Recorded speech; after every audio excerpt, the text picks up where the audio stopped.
Need computer training for a group or office? Contact us today to get a free demo of our training at www.teachucomp.com/enterprise-licensing. If you are using QuickBooks and also subscribe to the QuickBooks Enhanced Payroll service, then you can take advantage of the workers' compensation tracking feature to manage tracking your workers' compensation hours and making the required payments. You must, however, set up the workers' compensation feature before you run a payroll. If you do not, the information may be inaccurate or incomplete. Also, this feature must be enabled at the beginning of the insurance policy coverage year in order to completely track the information at QuickBooks. There is no way to enter year-to-date data if starting in the middle of your insurance coverage year. In that case, you must combine the data in QuickBooks with any information that you have manually tracked in order to get the correct totals for the year. When you first sign up for the QuickBooks Enhanced Payroll, the workers' compensation feature is not enabled.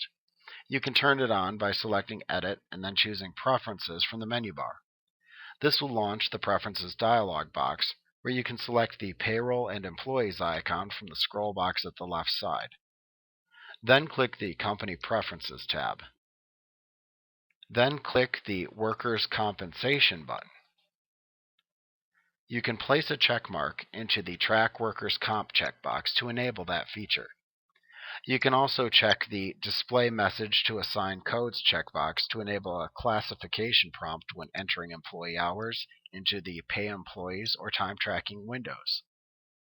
You can also check the Exclude Overtime Premium from Workers' Comp Calculation checkbox if your workers' compensation insurance company directs you to treat all overtime hours as if they were paid at the regular wage rate. Once you've set the desired options, click the OK button to return to the Preferences dialog box, where you must click the OK button once again to set your preferences. Now you must continue to set up workers' compensation tracking by using the Workers' Compensation Setup wizard. To open this wizard, select Employees from the menu bar, roll down to Workers' Compensation, and then choose the Set Up Workers' Comp command.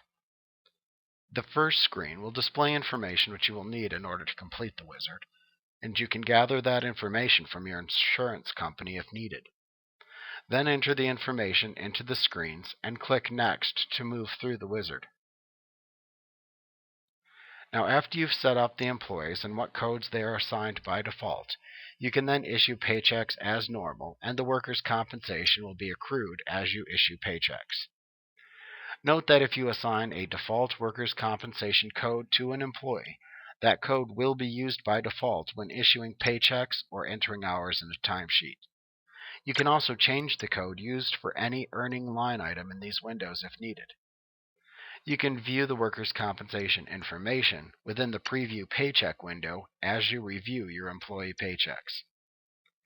When it comes time to actually pay the workers' compensation premiums, you can first run a workers' compensation report by selecting Reports from the menu bar, rolling down to Employees and Payroll, and then choosing the Workers' Comp Detail command from the menu bar. You can verify the amount to pay and where it came from using this report. Since workers' compensation is tracked as a payroll liability, you can pay the premium using the Pay Liabilities window to create the liability check. You can also create and modify the codes used for workers' compensation classification within the workers' comp list. You can open this list by selecting Lists from the menu bar and then choosing the Workers' Comp List command. You can set up new codes and enter and edit experience modification factors used for calculations if needed within this list. Like what you see? Get a free demo of our training for groups of 5 or more at www.teachucomp.com/enterprise-licensing.